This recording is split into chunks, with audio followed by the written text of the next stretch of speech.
এই জনপদে শান্তি শৃঙ্খলা ফিরিয়ে নিয়ে আসা, এখানে দেশের ভিতরে দেশ, রাষ্ট্রের ভিতরে রাষ্ট্র না বানাতে দেওয়া, এর জন্য যা যা করণীয় আমরা করবো। আসার যে রাস্তার বেশ কয়েকটা অংশে একেবারে যে ভ্যাকুম মেশিন দিয়ে কেটে রাস্তা বিচ্ছিন্ন করা হয়েছে, যেন আমরা আইন শৃঙ্খলা বাহিনী যানবাহন ব্যবহার করতে না পারে এবং দ্রুত না আসতে পারে।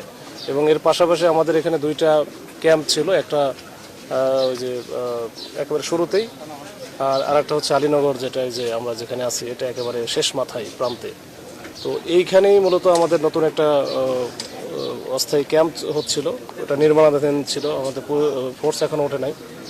তো এখানে যেহেতু আমাদের স্কুলে, এখানে আলীনগর স্কুলে র্যাব, পুলিশ, এপিবিএন বা আরআরএফ সবাই ছিল, তো এইখানে তারা টার্গেট করেছিল যে আমাদের ওই নতুন যে ক্যাম্পটা, এই ক্যাম্পটা যেন ওইখানে আমরা না করতে পারি। তো উদ্দেশ্য ওটাই ছিল, ওইটার উদ্দেশ্য থাকার কারণেই ওইটা ইমপ্লিমেন্ট করার কারণে তারা কিন্তু আমাদের এইখান থেকে যেন কেউ না ফোর্স বের হতে পারে, তাদেরকে আটকায় রাখা আর কি। তো এইটার ক্ষেত্রে এখান থেকে অস্ত্র ব্যবহার করেছে, বিশেষ করে আমাদের শর্টগান, চাইনিজ রাইফেল বা গ্যাস গানও ব্যবহার করা হয়েছে। সব মিলে 104 রাউন্ড আমাদের পুলিশের পক্ষ থেকে ব্যবহার করা হয়েছে, মানে শক্তভাবে প্রতিরোধ করা হয়েছে, যার কারণে তারা কিন্তু এখানে ঢুকতে পারে নাই বা কোনো ধরনের ক্যাজুয়ালিটি ওইভাবে আমাদের হয় নাই। এই হচ্ছে অবস্থা। আর ক্যাম্পের কিছু অংশ দেওয়াল তারা এক্সকাভেটর মেশিন দিয়ে ভেঙে ফেলে। তো এটা আমরা যে আমাদের চট্টগ্রাম রেঞ্জের মাননীয় ডিআইজি স্যারও এখানে ভিজিট করেছে, আমরা এসেছি রাতেই, তখন আমরা আসলে সরাসরি আসতে পারি না, আমরা হেঁটে এসেছি।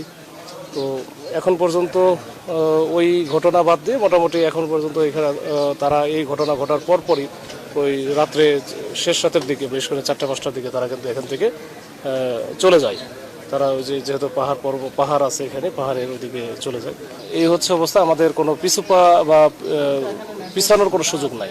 ইয়াসিন এবং রোকন দুইজনকে আসলে আপনারা আটক করতে, সে যেই হোক, এখন ইয়াসিন না রোকন বা কারা কি, আমরা এটা এর পিছনে কারা আছে সকলকেই আমরা শনাক্ত করার বা আইডেন্টিফাই করার চেষ্টা করব, করে তাদেরকে আইনের আওতায় নিয়ে আসার আমরা চেষ্টা করব। সবাই একেবারে আমাদের যত আইন শৃঙ্খলা বাহিনী আছে, আমাদের মূল উদ্দেশ্যই হচ্ছে এই জঙ্গল সলিমপুরে আইন শৃঙ্খলা রক্ষা করা, এই জনপদে শান্তি শৃঙ্খলা ফিরিয়ে নিয়ে আসা, এখানে দেশের ভিতরে দেশ, রাষ্ট্রের ভিতরে রাষ্ট্র না বানাতে দেওয়া, এর জন্য যা যা করণীয় আমরা করব।